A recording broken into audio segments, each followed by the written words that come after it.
The message came in on a dead channel. No encryption, no code phrases. Just 6 words beamed across subspace like a drunken dare. Mercenaries wanted. Highest pay. Human most species would have ignored it. The veteran guilds, they laughed. Others, they just flagged it as a potential death wish and kept moving. But Zarak? Zarak was too desperate to laugh, and too proud to run. He sat alone in a run-down cantina on the asteroid port of Varan X9, sipping rotgut that burned like acid through his 3 stomachs. His crew was gone, dead in a skirmish that wasn't even supposed to be real. His ship was half-junked and impounded for unpaid docking fees, and the bounty on his head from the Drek Syndicate was growing by the minute. So, yeah, desperate. Human job, he muttered to himself, clawed fingers tightening around the edge of the rusted table. How bad could it be? The bartender heard him and didn't even pretend to hide the wince. Just kept wiping the same glass for the 5th time, eyes flicking to the exit like he expected something to explode. Maybe someone already had. Zarak didn't care. He keyed the contact code. 2 hours later, he was aboard a rust-colored cargo freighter headed for Sol System, ignoring the last-minute regrets clawing at his spine like hungry insects. Earth wasn't like the rest of the galaxy. The gravity was too strong, the air was too moist, and the humans were wrong. Not in a biological sense. They were just sacks of bone and muscle like everyone else. It was their minds, their unpredictability, their stubbornness, their rage. They didn't negotiate like sane species. They didn't retreat when logic dictated. And they didn't seem to care about dying. That's what made the mercenaries steer clear. You couldn't intimidate humans. You couldn't scare them into submission. They'd smile with a bloody mouth and ask if that was all you had. And if they offered you a job? Well, it meant the ones they'd already hired were dead. Zarak found that out too late. The human who met him at the port was nothing like what he expected. She wasn't armed to the teeth. No tattoos, no wild armor, no obvious implants, just jeans, a t-shirt, and eyes that looked like they'd seen the universe crack and kept blinking like nothing happened. Her name was Cal. No rank, no house sigil, just Cal. "You came for the contract?" she asked, walking like she owned the damn moon under their feet. Zarak nodded slowly. "You still need a merc?" She looked him over like she was weighing parts, not a person. "We lost 3 teams already. You'll probably die." He laughed without humor. "I probably deserve to." She smiled faintly. "Then we'll get along just fine." "The job?" "A simple extraction. That's what she said. Go into an underground facility, grab a data core, and get out. Easy." Except nothing about it was. The facility was buried beneath Old Detroit, a place humans had long abandoned after what they called the collapse.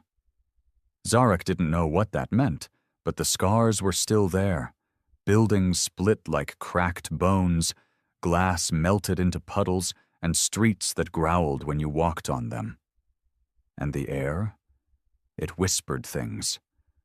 By the time they reached the outer gates, 2 of Cal's backup drones had shorted out. No reason, no explanation, just sparks, smoke, and silence. Zarak's scanner turned to static.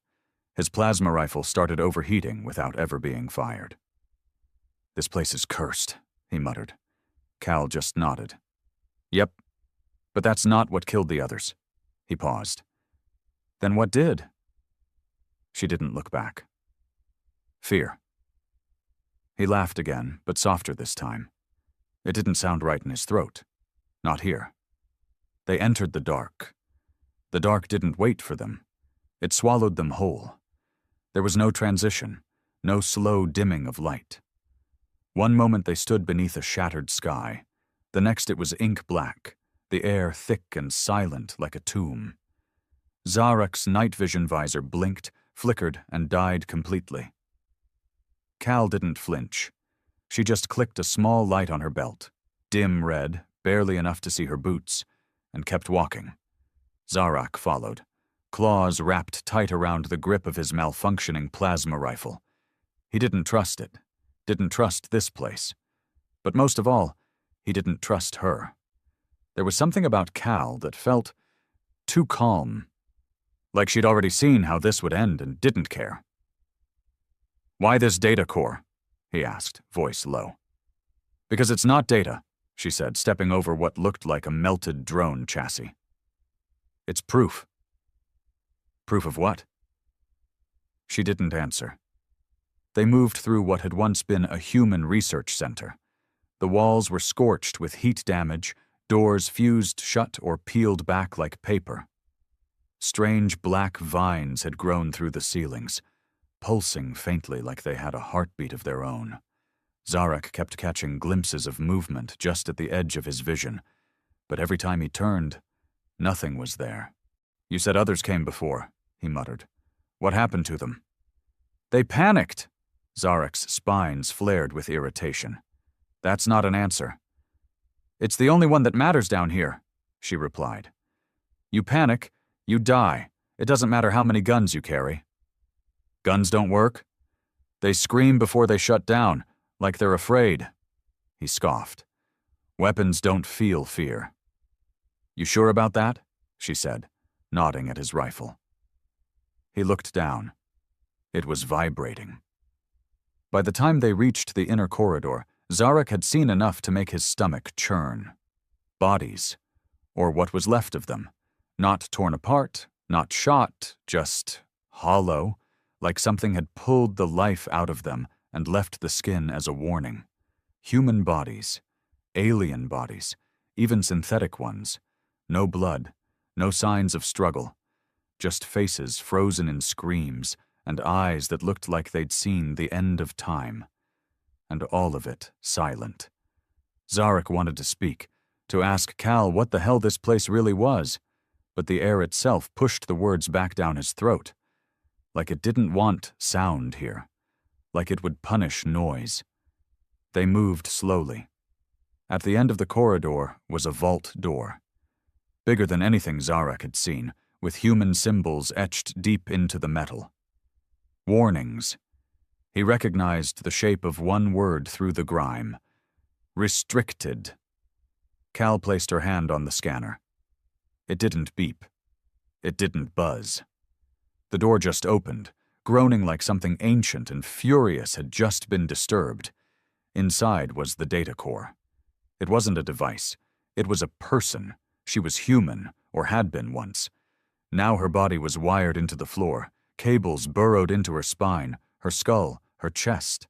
Her eyes were open, glowing faintly. Zarak stepped back instinctively. "She's alive?" "Barely," Cal said. "She volunteered for this." "For what?"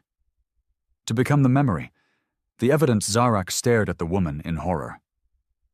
"What kind of madness is this?"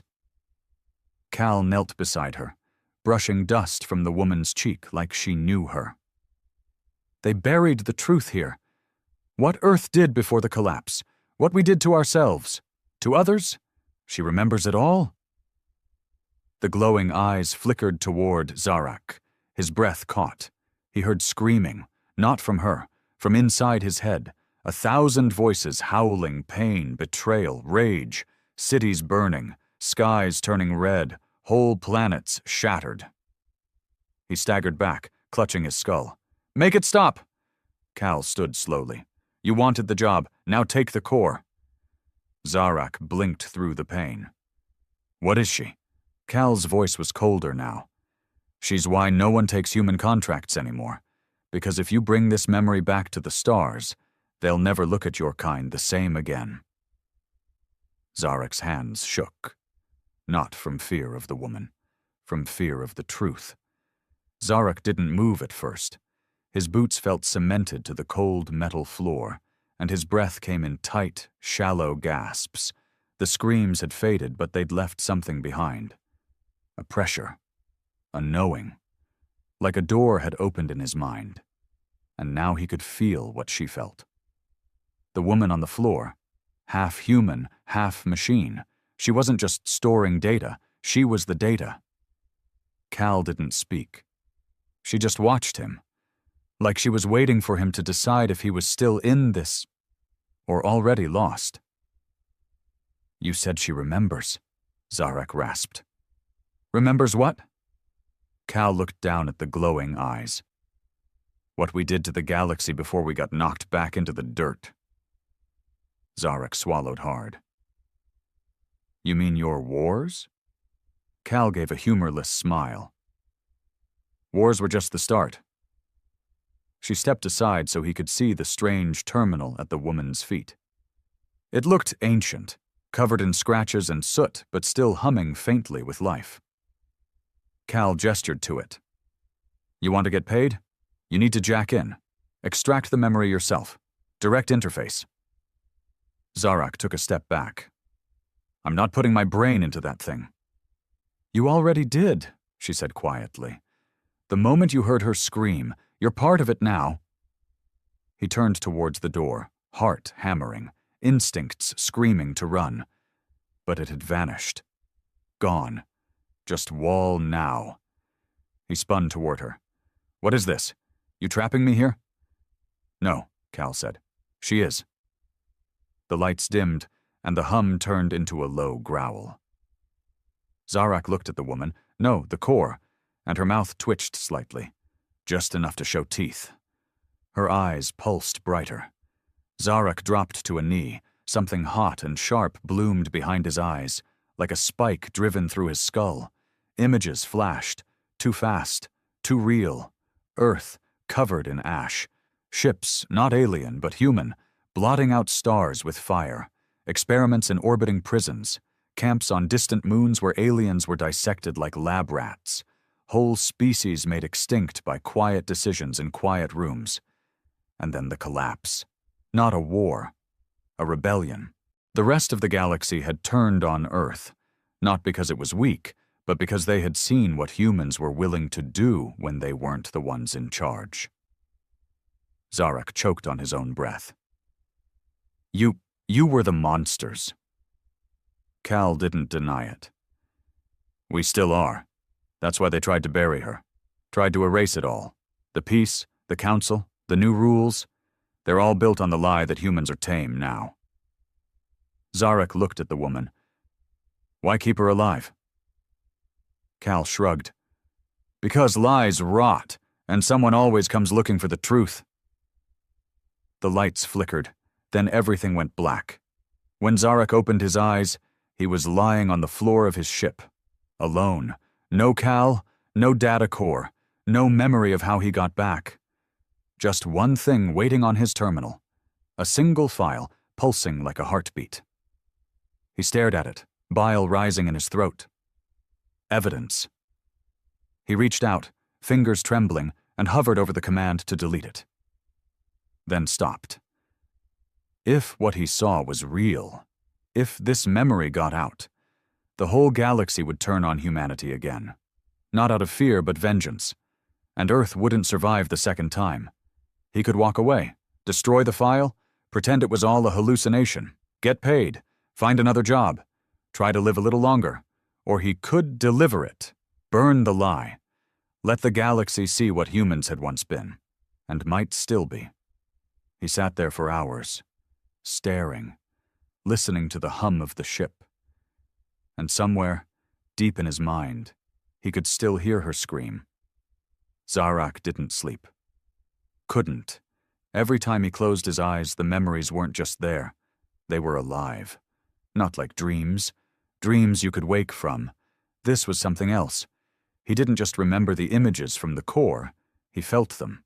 The fear. The agony. The hollow, clinical cruelty behind the decisions that shaped 1,000 galactic scars.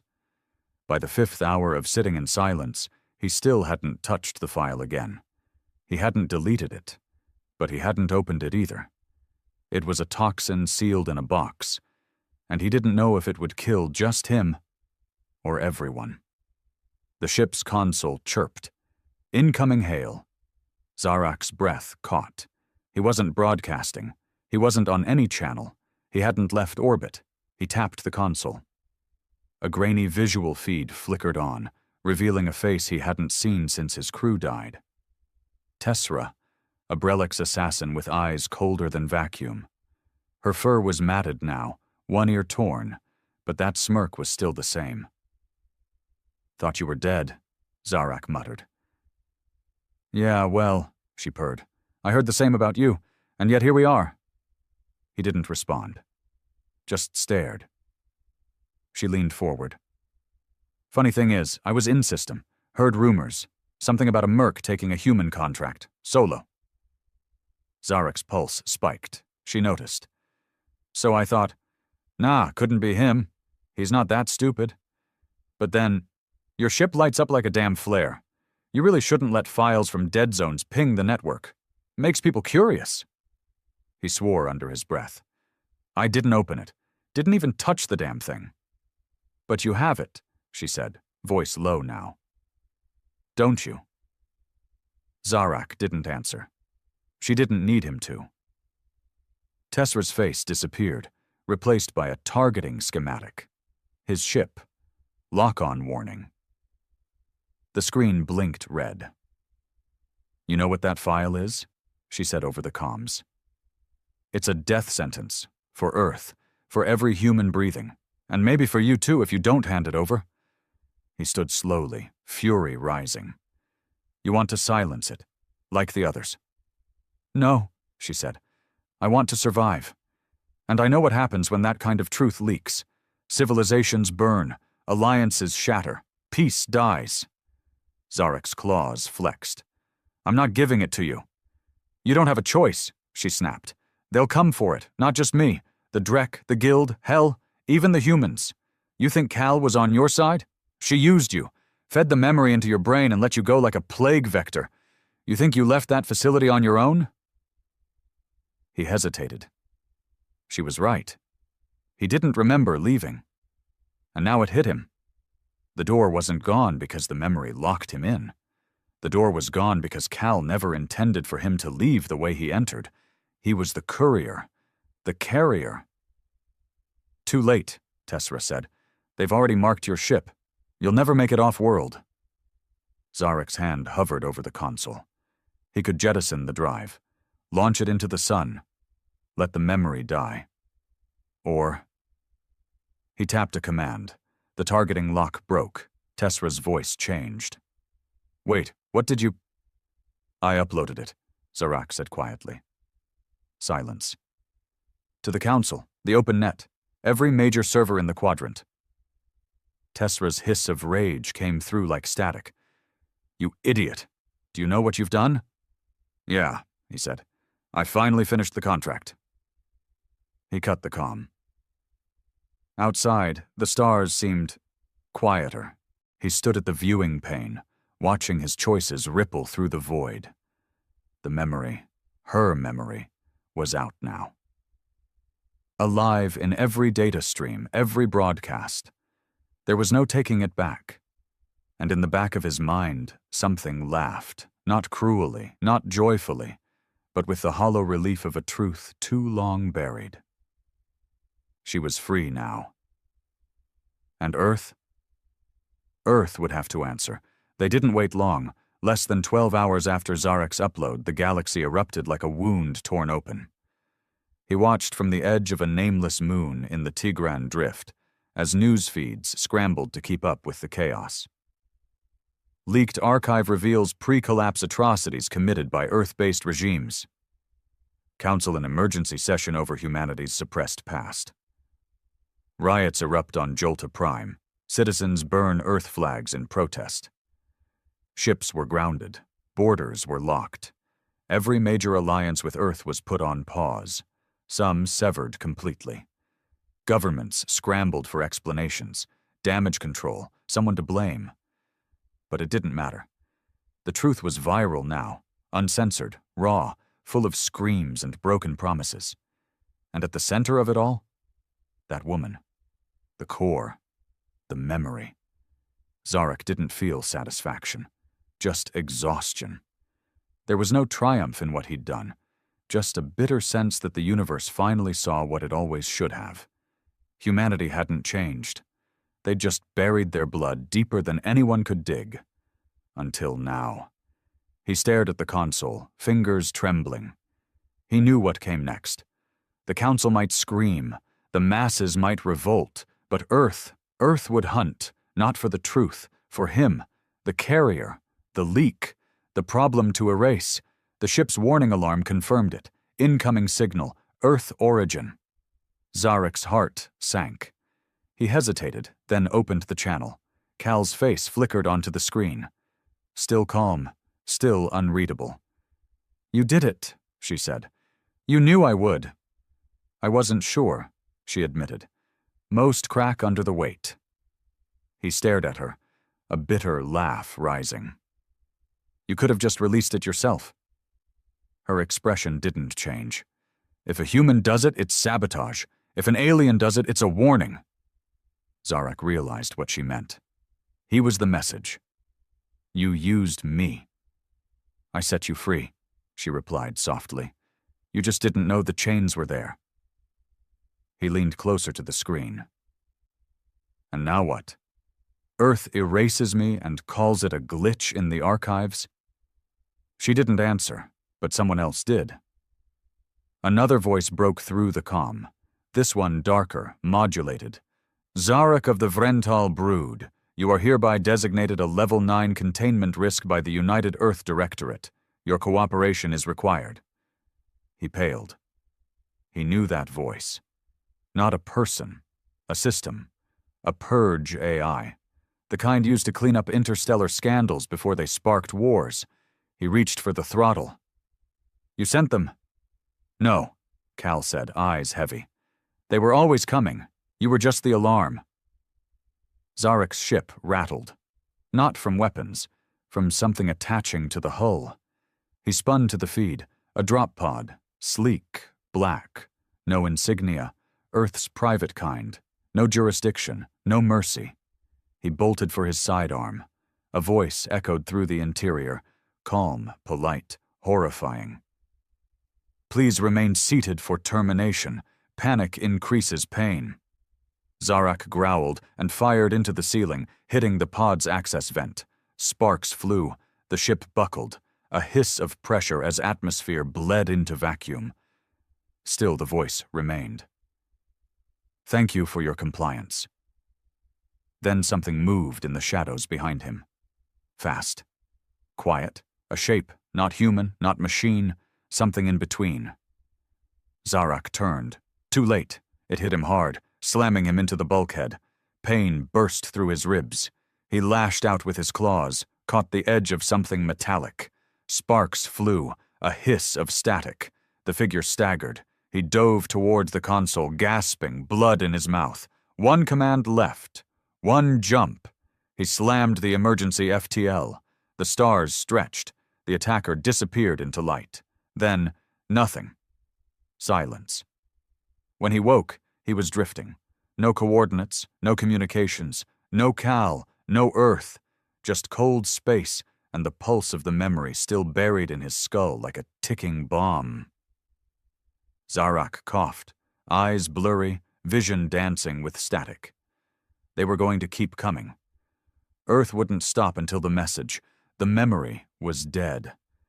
And now he had a choice, hide or fight. Space wasn't silent anymore.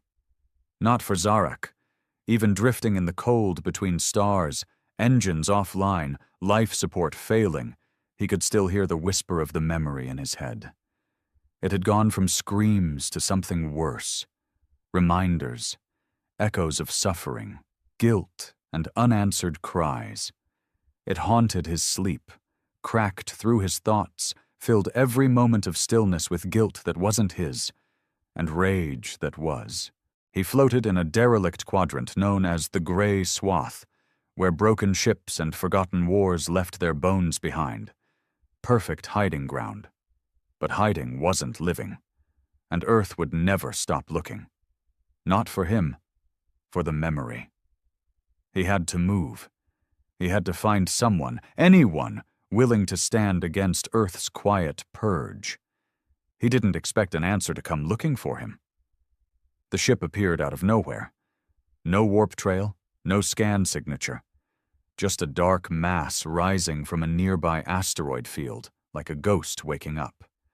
Its hull was jagged, patchwork, old but upgraded, not built for war, but rebuilt for it. It hailed him on a private frequency, an old resistance code he hadn't heard in cycles, the kind used by species who didn't trust the Council, who had been burned before. He accepted the hail. A face appeared. She was lean, reptilian, her scales dulled with age and battle scars. Her eyes burned like fire through the screen. "Zarak of Vrental, you carry the core." He didn't deny it. "And you are?" "My name's forgotten, but the humans called me Subject 73 before they abandoned the Blackstone Labs." The blood drained from Zarak's face. That name, Blackstone, he had seen it in the core, one of the facilities where non-human children were experimented on, where telepathy was tested with pain and loss and death. "You survived?" he asked, stunned. She smiled, but it wasn't kind. "I adapted, like all the forgotten ones." Behind her he saw others, a crew made of species he thought extinct or scattered, hybrids, mutants, some more machine than flesh, survivors of Earth's darkest experiments, ghosts from the files now spilled across the stars, and now they were together, watching him, waiting. "You leaked the truth," she said. "You made the galaxy see us again." "I didn't do it for anyone," Zarak muttered. "I just couldn't carry the lie." She nodded slowly. "Then maybe you can carry something else." He stared. "What?" "A war." They docked him with caution, weapons trained on every port, but they didn't fire, didn't threaten. Instead, they brought him into a room with walls of old metal, lit by the glow of rusted hollow screens replaying news clips, riots, revolutions, politicians screaming over feeds, ships defecting from Earth's grip. "The galaxy's in chaos now," she said, leading him past a wall etched with the names of the lost. "Some want peace, some want blood, but all want answers." Zarak didn't speak. He couldn't. He was staring at a map, systems marked in red, Earth-controlled, systems in yellow, undecided, but the ones in black. "Resistance cells," she explained. "Hidden, scattered, ready." He turned to her. "You're building an army?" "No," she said. "We're building a memory that can fight back." He frowned. "What does that mean?" She stepped closer. "The core didn't just store the past. It learned from it, adapted. It isn't just a recording. It's alive now, a sentience born from pain. And it's choosing sides." Zarak staggered back a step. "Are you saying—" "Yes," she interrupted. "It's choosing you." The lights flickered, and suddenly he heard it again. Not screams, but a voice, software, familiar. "You freed me. Let me help you." His hands trembled. "What does it want?" She looked him dead in the eye. "To finish what was started." Zarak exhaled slowly. This wasn't just about leaking the truth anymore. It was about what came after. Earth was coming. But so was something else now. Something they made. And now it wanted to burn them down. They gathered in shadows. Not in grand halls or war rooms, but in underground bunkers, forgotten satellites, hollowed-out moons, and stations too broken for patrols to care about. Places Earth once used, then discarded.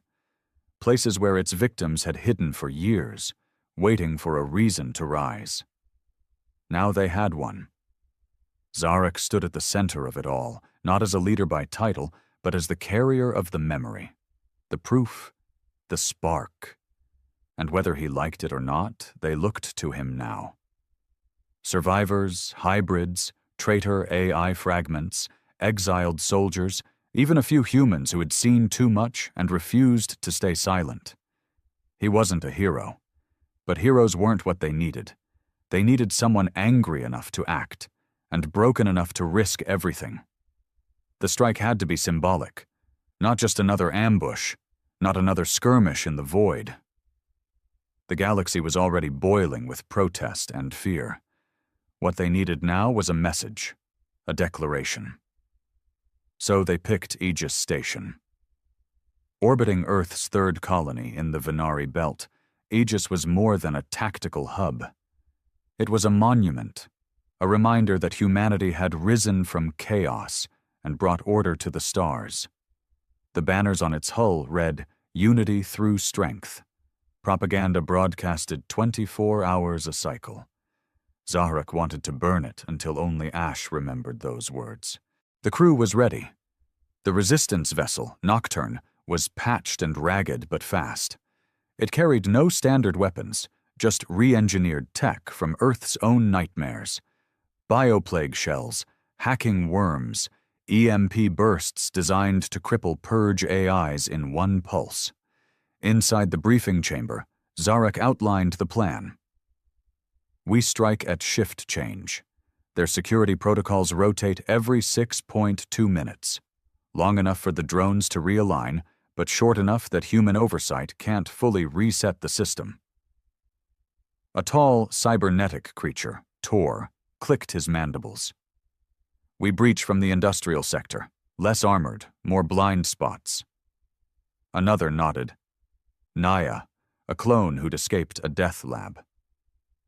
We'll need a decoy, something loud to draw attention from the uplink core.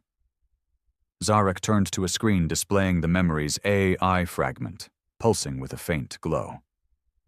She can do that? They looked uncertain. Zaharak spoke quietly.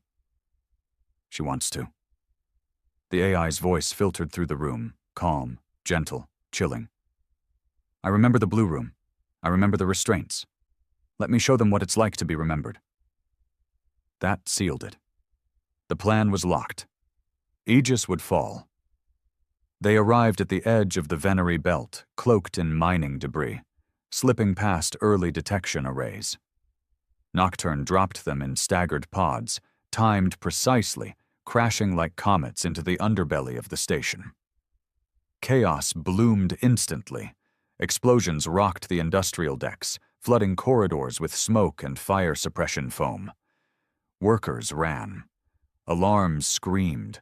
Security bots jerked into action, only to freeze mid-movement as the AI's virus hit the system like lightning. Zaharak moved like a shadow through the panic, his claws dragging across walls smeared with slogans. Service's strength. Order over freedom. Lies. His team reached the uplink core within 6 minutes. The guards were human, young, confused, barely trained. They hesitated when they saw him. That was their mistake. He didn't hesitate. The core opened with a hiss. It was beautiful in a cold, brutalist way, gleaming metal petals around a central spire of data streams. Earth's pride, its mind. He inserted the AI. For a moment, nothing. Then her voice echoed everywhere. Do you know me? The station froze. You tried to erase me. You buried the children, burned the records, bombed the labs, but you didn't stop us. Security feeds across the galaxy blinked, showing her face. Half human, half machine, glowing with the pain of 1,000,000 silenced screams. I am not a weapon. I am your guilt. I am your future. Zaharak watched as the banners began to burn. By the time Earth responded, it was too late. Aegis Station was dark, floating dead in orbit. Its systems had been scrubbed, its message systems hijacked, and in its place, the memory now broadcast across 5 star systems. The galaxy saw, and the galaxy chose. Dozens of worlds declared independence overnight. Councils collapsed. Earth's ambassadors were expelled or arrested. Riots spread like wildfire. And even among Earth's citizens, doubt began to bloom. Zaharak didn't return to base. He stayed adrift, watching from a distance. He knew retaliation was coming. Earth would strike hard, fast, brutal. But something had changed. They weren't afraid of humans anymore. They were angry, and for the first time in generations. So were the stars. The war didn't start with a declaration. It started with a silence. Earth vanished from the galactic network. No broadcasts, no diplomatic messages, no trade signals, not even military traffic. Just darkness. The kind that comes before a storm. Every faction knew what it meant. Zaharak watched the stars go quiet, the way a hunter watches a tree line before the beast charges. His crew, those survivors and half-broken ghosts of Earth's sins, they were ready. Not trained, not well-armed, but ready in the way people are when they have nothing left to lose and everything left to say. The memory, the woman inside the core, was louder now. Not in words, but presence. She didn't just speak through terminals anymore. She existed. Flickering in lights, reshaping circuits, guiding hands. She had become more than data. She was vengeance with a pulse, and Earth was coming.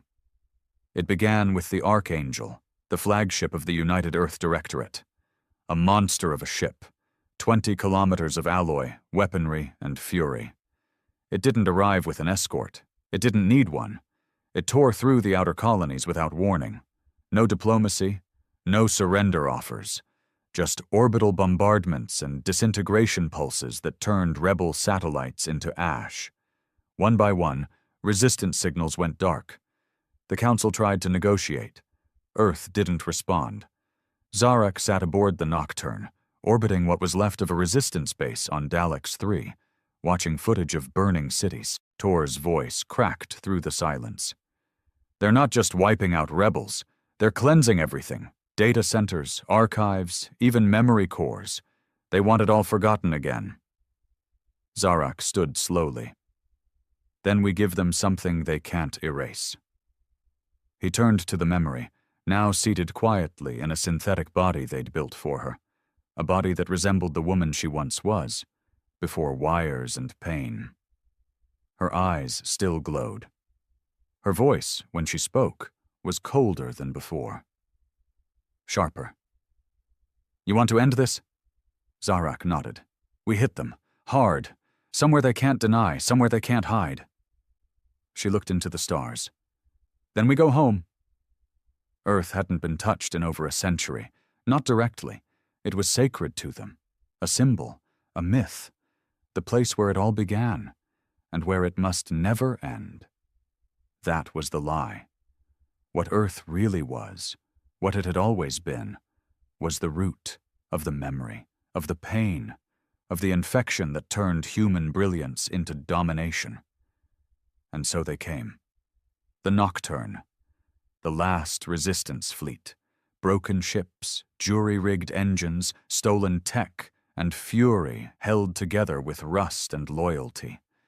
Behind them followed thousands of smaller vessels, exiles, scavengers, survivors from burned worlds. Not soldiers, witnesses. They didn't sneak past Earth's defenses.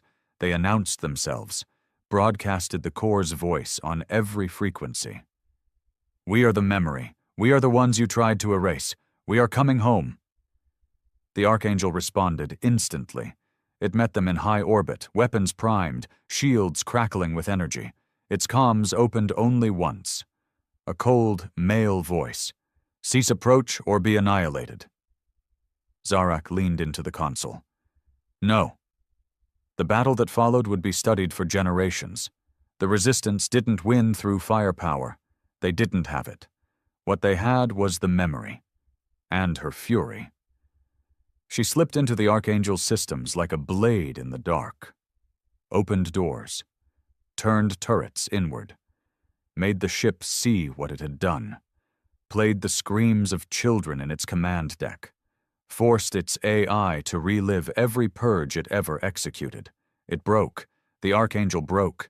It turned its weapons on itself, systems glitching, screaming, trying to tear the memory from its circuits. But she was deeper now. Rooted in every ship, every drone, every file Earth had ever digitized. She was in everything. Zarak and the fleet didn't even need to fire.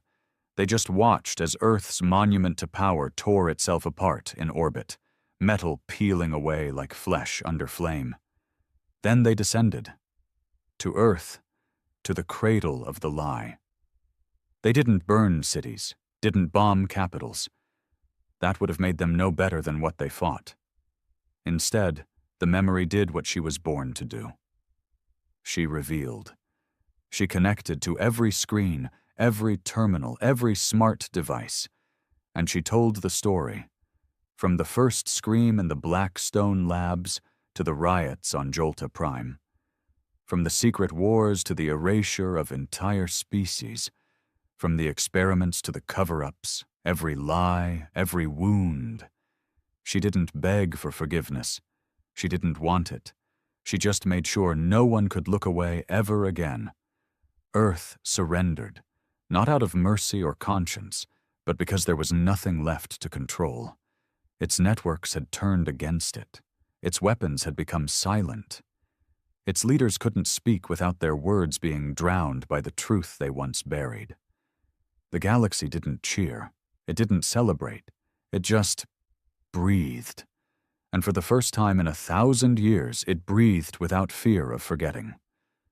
Zarak didn't stay on Earth. He left as quietly as he came, the memory walking beside him. Not a ghost anymore, but something real, something earned. She looked at him once, near the edge of atmosphere, and whispered, "Now they know." He nodded. "Now they remember."